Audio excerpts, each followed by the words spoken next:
production side of things, actually making records, that's only been for, say, the last kind of 4 or 5 years. I've DJ'd for nearly, as a collective, about 20 years. You know, so I kind of started when I was in my late teens. But back then I really didn't have any interest in making music. It's only just as I got older, I kind of felt the need that I wanted to do it, you know.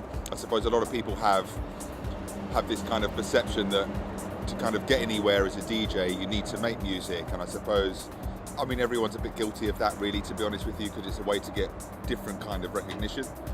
But sometimes I suppose some people can force that to try and achieve their goal to be a DJ.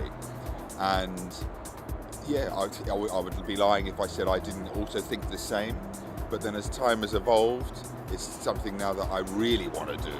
So, which is a nice, I'm kind of happy with that, I'm content with that everything that I'm doing is true. I'm not doing it for ulterior motives, I'm doing it because I love it, and because it's I suppose I describe it as an addiction. I'm completely addicted to electronic music across many genres, obviously particularly house music and techno music. But it's just something that, God, it's even difficult to describe. It's like an infatuation with it. It's something that never, ever, ever leaves my mind.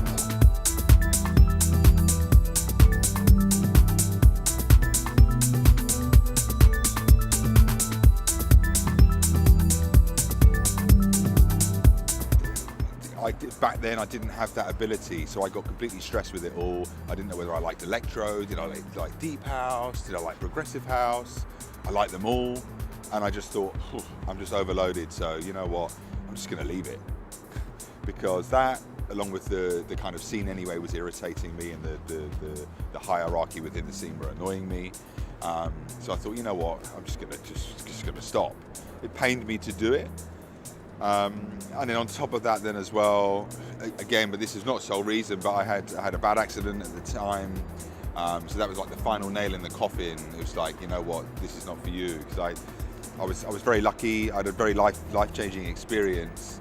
I fractured my skull in an accident, and from that I'm actually partially deaf in my left ear. I have tinnitus full-time since then, but in some ways, that's obviously a big hindrance to what I'm doing now, but it was life-changing experience, and it made me think about things very differently in a great way, because some of my friends obviously know about that accident, and they're kind of cagey, or they feel uncomfortable to talk about it because they think maybe it upsets me, but actually it doesn't upset me at all. I don't remember what happened. Only good things came from it. It changed my whole concept. It changed my life completely. It really was life-changing. It sounds a bit cliche, but it was.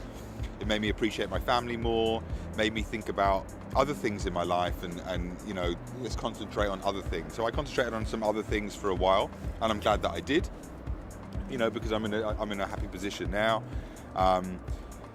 But then it never goes away. Like I said before, the addiction is an addiction. So you know, maybe it might be tamed for a little while, but then it's always kind of bubbling in the background. So it never truly goes away.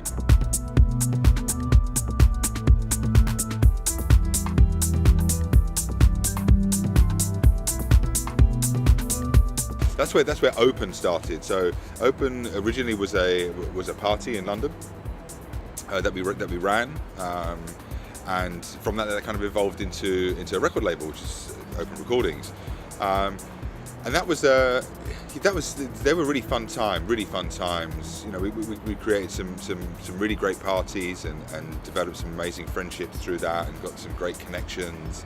And it was kind of in a time just before London got really complex with regard to venues, because now it's so difficult to obtain venues. It costs an awful lot of money. Don't get me wrong, it cost a lot of money when we were doing it too, but there was a little bit more selection.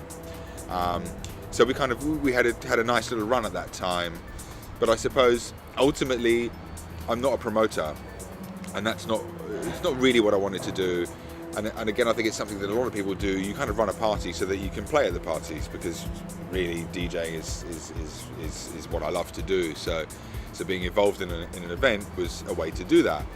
and of course a way to expose yourself, so people get to hear you, and you get to have a great time with friends. But I think then from there, the focus then began to change a little bit for me. It was about the music. It wasn't about promoting. So Open Recordings, that was launched. Our first release, we had myself and Steve O'Sullivan and Honoric, who are now great friends of mine, and that was a nice kick-off point for the label.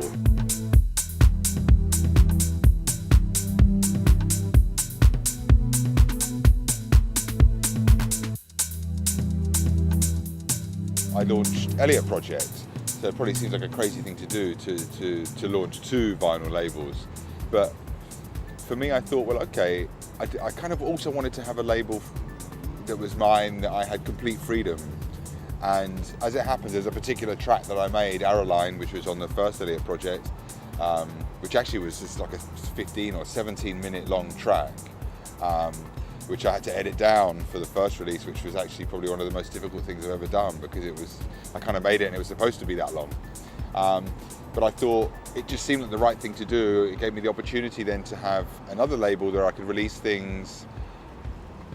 whatever I wanted. I didn't have to think about it being in a particular genre. It's just, I could just have the freedom. So yeah, like I say, so 2016 launched Elliott Project as well. So the 2 labels are kind of running at the same time, kind of particularly pretty different kind of vibes. It's hard work to do that, but it just felt right, and it's giving me different avenues, meeting different people from different backgrounds. Because actually, I mean, that's a good point. Every single release, whether it be on Open or Elliott Project, there's some kind of emotional connection with the people that are on those labels. So because I've met them, because there's some kind of link, because we're good friends. Obviously, I respect their music. That's obvious, that goes without saying. But it also has this other meaning.